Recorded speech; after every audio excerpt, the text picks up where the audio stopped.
সব সময় তো সিম আলু মাছ দিয়ে ঝোল করা হয়, মাছ দিয়ে রান্না করা হয়।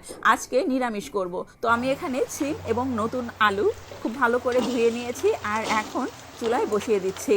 অল্প পানি দিয়ে বসিয়ে দিব, সামান্য পরিমাণ হলুদ গুঁড়া দিয়েছি, লবণ দিয়েছি পরিমাণ মতো, কাঁচা পাকা মরিচ দিয়ে দিব আর দিয়ে দিচ্ছি এখানে সামান্য পরিমাণ পেঁয়াজ কুচি এবং রসুন কুচি। খুব ভালো করে নেড়েচেড়ে ঢাকনা দিয়ে এখন ঢেকে দিচ্ছি।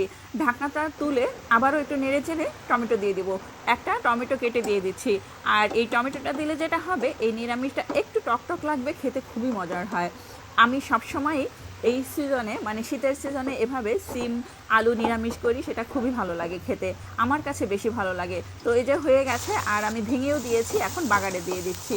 বাগারের জন্য একটা দুইটা শুকনা মরিচ দিয়ে বাগার দিলে আরও বেশি টেস্টি হয়। তো এই যে হয়ে গেল মজাদার সিম আলু নিরামিষ, সঙ্গে কিছু সিমের বীজও দিয়েছি। সবশেষে নামানোর আগে দিয়ে দিলাম ধনেপাতা কুচি, আর ধনেপাতা কুচিটা দিলে খুব সুন্দর একটা ফ্লেভার আসবে, যেটা আমি সব সময় দিয়ে থাকি এই শীতের সিজনে সব তরকারিতে। এই নিরামিষ দিয়ে রুটি, পরোটা অথবা গরম ভাতের সঙ্গে দারুণ মজার হয় খেতে।